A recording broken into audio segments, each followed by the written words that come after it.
According to many, this is the easiest, the simplest, and the least expensive sampling method.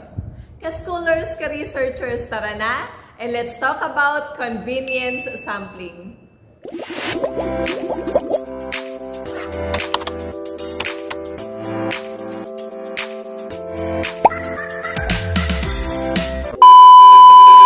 Hi ka-schoolers! Hello ka-researchers! Welcome back to our channel, Anna PH.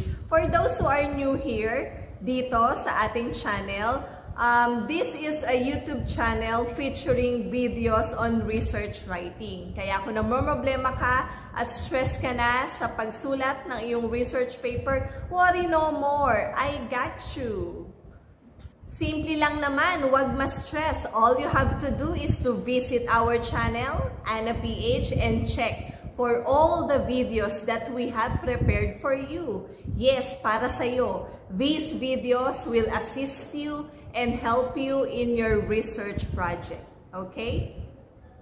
Now, ka-schoolers, ka-researchers, in today's content, we will talk about one of the techniques under the non-probability sampling, which is the convenience sampling.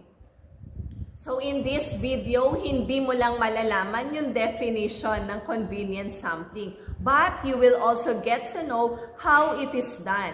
Plus, I am going to share to you its advantages and its disadvantages. Yes, marami kasing researchers na gustong-gusto nila na gamitin itong sampling technique na ito. However, they are not so aware of its disadvantages. So, kapit lang ka-schoolers, ka-researchers, pag-uusapan natin yung mahalagang bagay na yan dito sa video na ito. Convenience sampling, as we said, is one of the techniques under a non-probability sampling. Now, when we say non-probability sampling, it deals with selecting respondents in which the members of the population do not have equal chance of being selected as samples. Convenience sampling involves selecting samples based on convenience. So from the term itself, convenience sampling. And based on availability of members and their proximity to the researcher. Moreover, in this sampling technique, data come from people that are easiest to reach and to contact. Now, ka-schoolers, ka-researchers, ang convenience sampling ay tinatawag ding accidental sampling, incidental sampling, tinatawag din siyang grab sampling, at opportunity sampling. Daming tawag sa kanya, no? So, ngayon naman, punta tayo dun sa mga specific examples sa kung paano ina-apply or mga sitwasyon kung saan pwedeng i-apply ang sampling technique na ito. Eto na.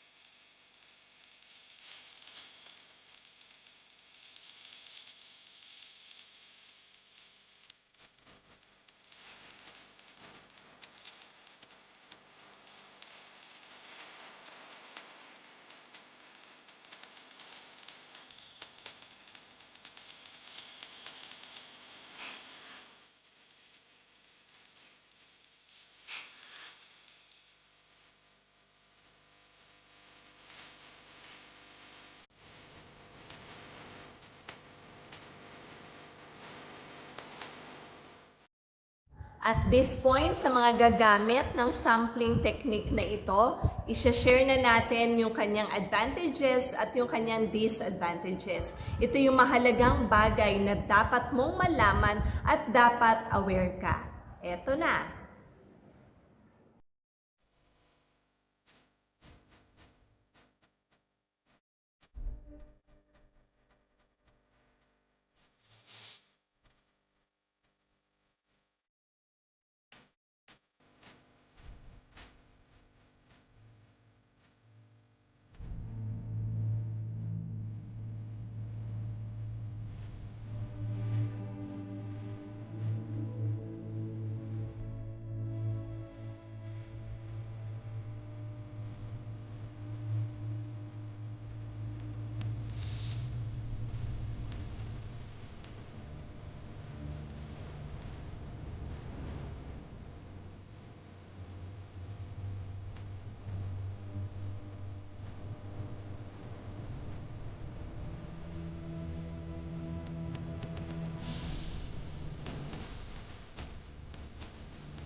There you have it, ka-schoolers, ka-researchers, nakatapos na naman tayo ng isang video.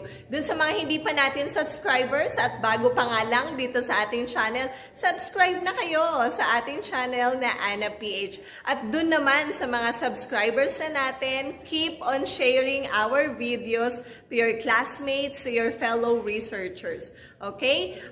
That's it. Thank you so much. Thank you for being with me. See you in our next video. Bye! This